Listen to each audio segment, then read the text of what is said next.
ഇനിയിപ്പോൾ പോകേണ്ടത് ഒരു സ്ഥലത്തേക്ക്, അതെല്ലാവരും ഒരു സ്ഥലത്തേക്കാണ്. അവസാനം പോയാൽ എവിടേക്ക് എത്തുക? അതിന് യാതൊരു മാറ്റവും ഇല്ല. ജനിക്കുമ്പോഴും യാതൊരു പ്രശ്നവും ഉണ്ടായിരുന്നില്ല. അപ്പോൾ നമ്മൾ ആലോചിക്കുക, കുറച്ചു കാലം ജീവിക്കുമ്പോൾ മനുഷ്യനെ പോലെ ജീവിക്കുക, ദൈവം എന്താണെന്ന് അനുഭവിച്ചുകൊണ്ട് ജീവിക്കുക.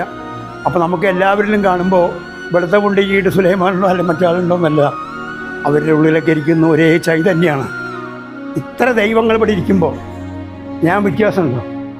പേര് വിളിക്കുന്ന ഒരാൾ പറയുമെന്നൊക്കെ പറയും, പക്ഷെ അതുകൊണ്ട് കാര്യമില്ല. നമ്മളൊക്കെ ദൈവത്തിൻ്റെ സന്താനങ്ങളാണ്. ആ ബോധം നമുക്കുണ്ടെങ്കിൽ നമ്മുടെ ഉള്ളിൽ ഒരു സ്പർദ്ധയുമില്ല, ഒരു ദുഃഖവും ഇല്ല. അപ്പോൾ നമുക്ക് ഒരാൾ വേദനിച്ച് കിടക്കണമെങ്കിൽ ഓടി ചെല്ലാൻ തോന്നും, എഴുന്നേൽപ്പിക്കാൻ തോന്നും, വിശക്കുണ്ടെന്ന് പറഞ്ഞാൽ ഭക്ഷണം കൊടുക്കാൻ തോന്നും. കാരണം നമ്മുടെ വിശപ്പ് തന്നെയാണ് അയാൾക്കുള്ള വിശപ്പ്. ഈ ബോധത്തോട് പ്രവർത്തിക്കുക.